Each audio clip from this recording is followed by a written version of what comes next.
Hello and welcome to my channel. My name's Ali and in today's video I'm going to be talking about some unpopular opinions regarding chinchillas. So most of these unpopular opinions are actually from breeders, so breeders' unpopular opinions, and I'm going to touch on a few popular opinions as well just to give you my take on them.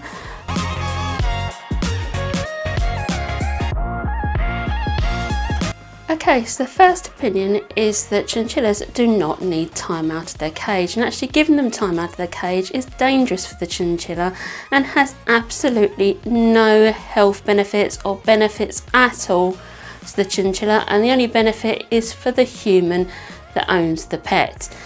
Now, the logic to this is that chinchillas are prey animals, and in the wild they live in burrows, and they feel safest and securest when they're in those burrows, and they only go outside to eat, forage, find water, dust bath, and also to procreate. So the logic is that if you're providing them with food and water, they don't need to come out of their cage. So this logic could be applied to any prey animal. For example, rabbits, they're prey animals, they live in burrows in the wild, and they only really come out to get food and water and to procreate. And yeah, so should we keep them in cages all the time and not let them have a run around? Because animal welfare says that they need to have areas to run in because it's a natural behaviour to them. It's a way of them getting exercise, and it's a natural part of their life. Now it's the same with chinchillas. Just because you can give them food, the logic is you've given them food and water, what do they need to come out for? It's just going to stress them out. And I would say to that, yes, okay, it is for food and water in the wild. It's still quite a substantial chunk of their life is spent outside of burrows and dens, looking for food and water.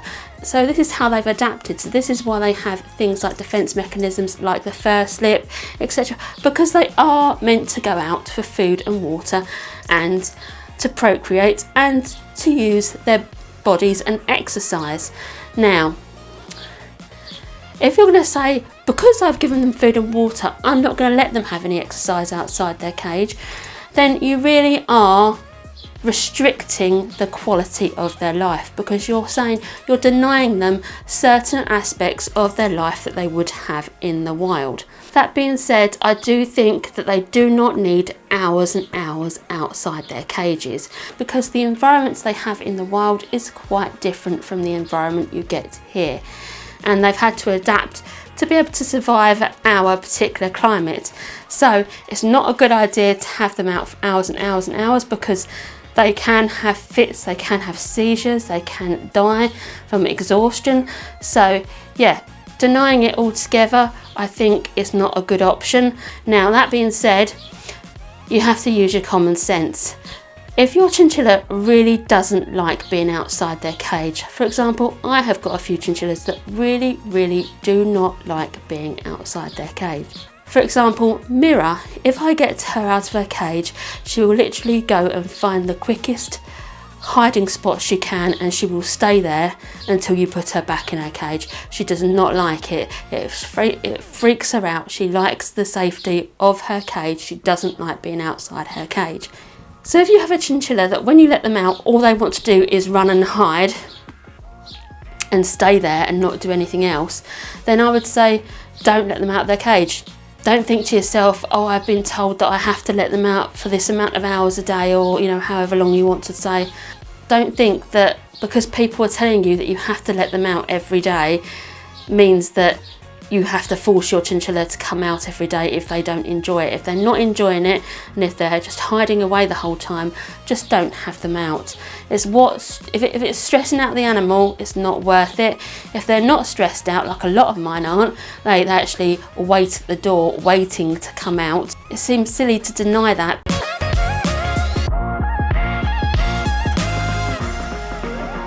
Okay, this one, similar to the last one.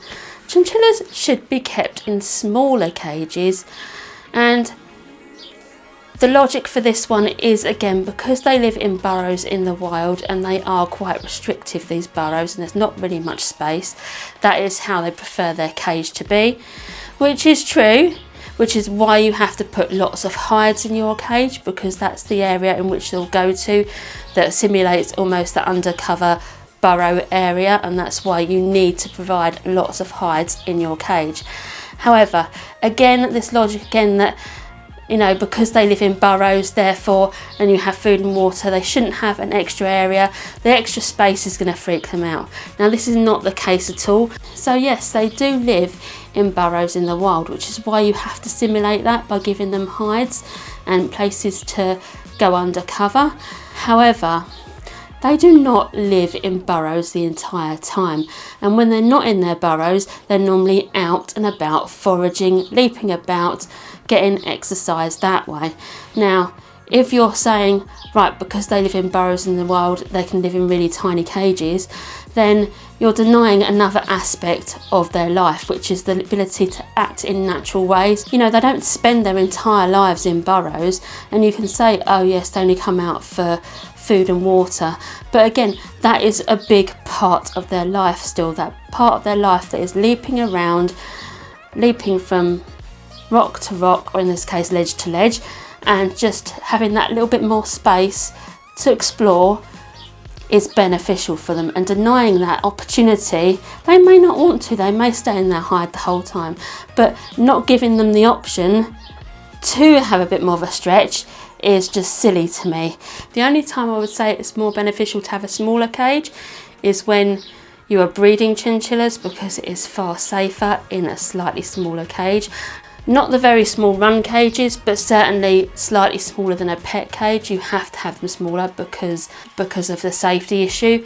But for pet chinchillas, there's no reason why you should be restricting their space and their movement. So get as big as you can.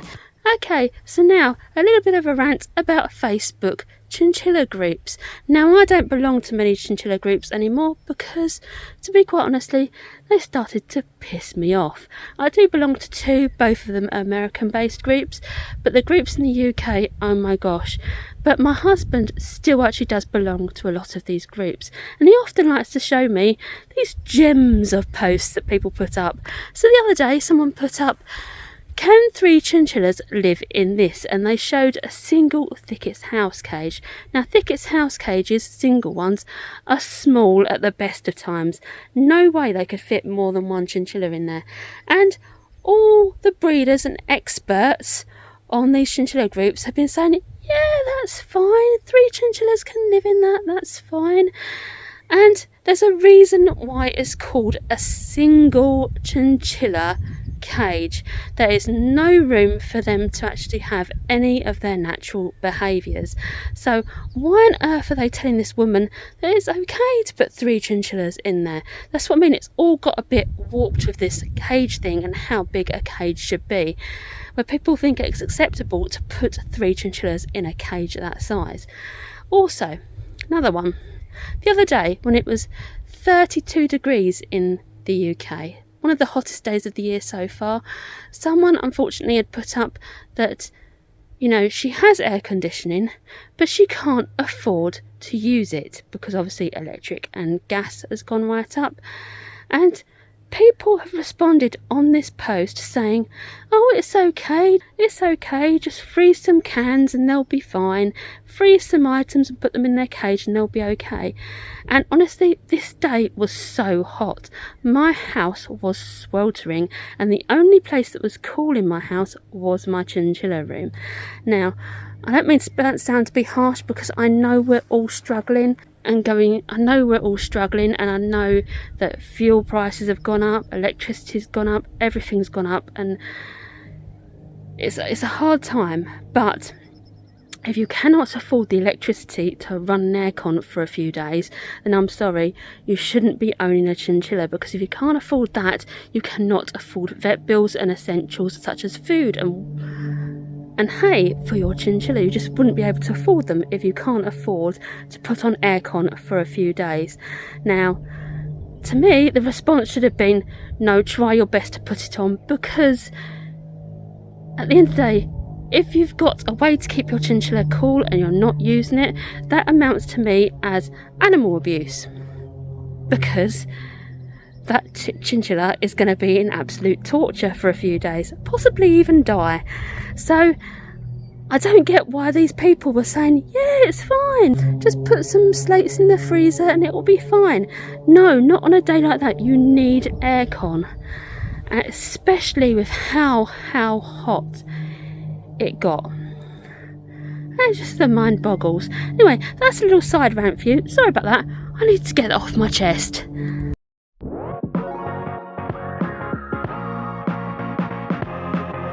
Next one, chinchilla wheels are not an absolute necessity. Now this is one that I do actually agree with, because there are a lot of pros to having wheels for your chinchilla, but there also are a lot of cons, and it's mainly to do with how chinchillas move, so their locomotion, how they move.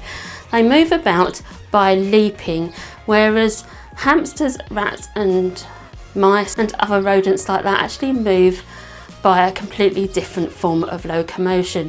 For example, with chinchillas, their hind legs are twice as long as their front legs, and this is so that they adapt to moving by leaping about and not necessarily for continuous running on a flat surface. So when it comes to wheels, it's thought that maybe that form of exercise isn't the best exercise for the chinchilla because it's not their most natural way of moving. They're more comfortable with leaping and jumping, and that's the way they get the majority of their exercise. So it'd be far better to give them a larger cage and much more in the way of things to leap and jump from, rather than a wheel. Now that being said, anyone that does have a wheel for their chinchilla and their chinchilla loves it, there is nothing wrong with it at all. There's no reason to stop giving your chinchilla a wheel, but I'm saying it's not a necessity. It's up to the individual pet owner to decide on the pros and cons of actually having a wheel, because chinchillas running on wheels long term can have some side effects to their physical health sometimes, and also they can lose their footing quite easily. They're quite clumsy, and if they lose their footing on their wheel and they're flung across the cage, there have been cases where chinchillas have died after being flung from a wheel. So it's really up to the individual pet owner's discretion to decide whether a wheel is actually right for their chinchilla or not. So it's really up to the individual pet owner. Not having a wheel is fine and having a wheel is fine. So really, but if you're not going to have a wheel, you need to give them lots of opportunity to exercise. So yeah, that is that one. I do actually kind of agree with this one because it's not a necessity. It's a nice to have, not a necessity.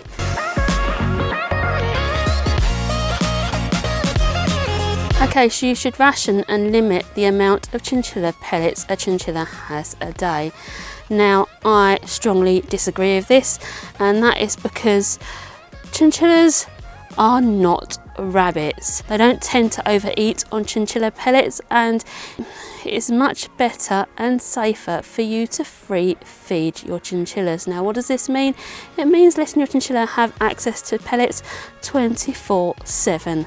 And most breeders do actually agree with this, and the reason being is that chinchillas can become malnourished if they don't have enough pellets, because unlike rabbits, their diet is mainly based on pellets. Yes, there's hay involved as well, but the main component of their diet is those pellets, and it's really important they get enough to ensure a healthy body.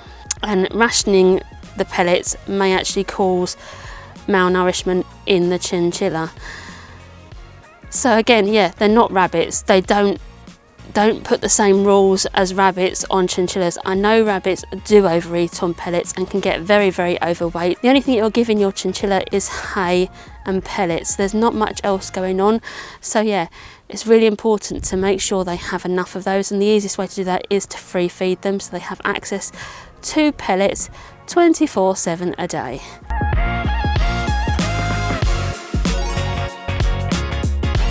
Chinchillas need fresh fruit and veg in their diet. Now again, strongly disagree with this one, because fresh fruit and veg can be particularly bad for chinchillas because they do have extremely sensitive digestive systems, and feeding them lots of fresh fruit and veg can cause diarrhea and also bloat, and bloat can be fatal to a chinchilla. So it's really important not to feed your chinchilla vegetables and fruits. They don't need it in their diet, and certainly you don't want to mess around with their digestive system too much because it is just so sensitive. Okay, so that's my unpopular opinions about chinchillas. Now, I probably have enough to do a part 2 to this, but I didn't want to make this video too long, and hopefully in the near future I may actually be able to interact with my chinchillas and have them out again, but at the moment it's just far too hot. As you can see, it's a beautiful, lovely day, and that is the reason why I can't show the chinchillas. I can only show old footage of them, so sorry about that. No chinchillas, but a chinchilla video.